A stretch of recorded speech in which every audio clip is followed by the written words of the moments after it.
Друзья, всем привет! Каждый день мне присылают люди фотографии, как в их городе убивают деревья. Когда на месте красивых раскидистых деревьев появляются такие большие пеньки, обрубки, спиливают все ветви, оставляя только стволы. Самый пи***ц вообще вопиющий произошел в Симферополе. Это город, в котором я вырос. Я каждый день летом у бабушки гулял в Гагаринском парке. И там есть река Салгир, по берегам которой росли шикарные раскидистые ивы. И именно в тени этих ив я играл, гулял, рос. Можно сказать, эти ивы меня воспитали. И сейчас мне люди присылают фотографии, я не могу поверить своим глазам. На месте раскидистых шикарных ив остались одни пеньки, одни стволы.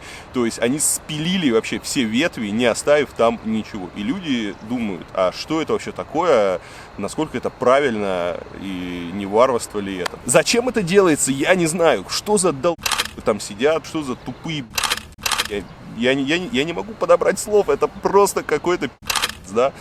Что в головах у людей? Есть этому только одно объяснение, это то, что если дерево, ветка, не дай бог, упадет вам на голову, то чиновника посадят. Поэтому, а за пенек его не посадят, потому что наказания за уничтожение деревьев нету.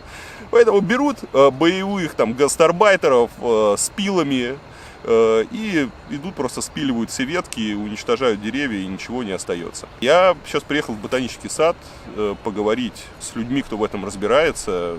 Может быть, есть какое-то этому объяснение, может быть, это нам кажется варварством, а на самом деле это правильно. Давайте послушаем, что говорят профессионалы. История очень простая, она на самом деле происходит сейчас по всей стране, но самый последний кошмар, как мне кажется, да, он случился в Симферополе.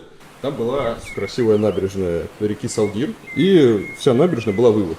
То есть это после войны высадили ивы, вот они так. И в этом году местные чиновники, они решили вот сделать такое вот, как они назвали, экранирование, оставив от ив вот такие вот... Большие пеньки. Большие пеньки, да. Люди возмущаются, никто не понимает, что это такое.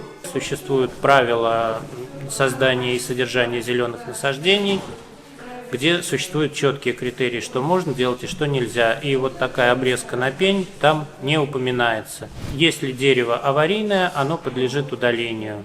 Аварийность дерева тоже определяется по четким критериям, которые нужно просто знать и выполнять. Естественно, опасные для человека деревья лучше удалить заблаговременно, потому что жизнь человеческая всегда дороже. Что касается конкретно обрезки, то как раз обрезка в европейских странах, в Японии, например, которая является одним из лидеров по формировке деревьев, недаром оттуда пришло искусство бонсай, уделяется этому вопросу очень большое значение, и эти работы выполняются профессионалами. Даже при омолаживающей обрезке дерево обрезают очень умеренно по, например, мировым нормативам, не более 30% объема кроны может быть одновременно удалено. Ну, а дальше с этими ивами что будет? Дальше они обрастут, дадут массу побегов по стволу, так же, как и тополя, и превратятся в уродливые деревья, которые еще 10-20 лет будут бороться за жизнь, медленно угасая. Единственный плюс – это повышение безопасности. Насколько это актуально, сказать сложно. А перспектива однозначна. Эти деревья требуют удаления и замены качественными, красивыми саженцами для восстановления смысла этого объекта как садово-паркового ансамбля. Те примеры, которые вы показываете, это, я бы сказал, все-таки ужасно. Да, это издевательство над деревом, издевательство над эстетикой, не оправдано ничем. Мы, например, в ботаническом саду никогда в жизни бы подобное не допустили, ни под каким видом. И, естественно, это очевидный непрофессионализм и неумение работать с растениями. Вот. И полное отсутствие какого-то ни было вообще даже глобального какого-то кругозора, что можно делать и что нельзя. Но по большому счету, конечно, в таких случаях наказание должно было бы быть какое-то последовательное. И подрядчикам, и тем, кто это допустил, и, по-видимому, кто-то это должен каким-то образом контролировать, соответствующий департамент. Там у нас есть, например, в Москве департамент природопользования. И, в общем-то, он работает довольно хорошо, и я думаю, что скажем, в Москве такая ситуация маловероятна. Вот такая вот грустная ситуация. Да.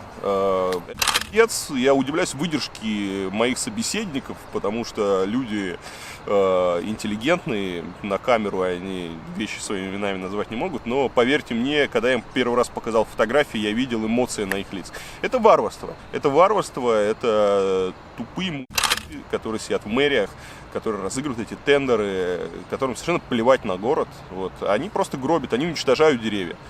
Объяснения этого нет. Если вы видите в вашем городе, что от деревьев оставляют пеньки, вы должны понимать, что городом управляют совершенно некомпетентные люди, которые ни хрена не понимают, которые плевать на этот город. Вот и все.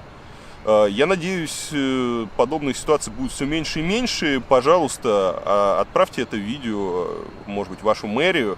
Может быть, там кто-то задумается перед тем, как уничтожить очередную аллею, очередной парк, потому что, невозможно, ребята, безумно жалко. Я вот сейчас смотрю опять на эти фотографии Симферополя, я помню Салгир, я помню эти ивы, я под этими ивами вырос, и все, их больше нет, остались тупые пеньки, уничтожили все.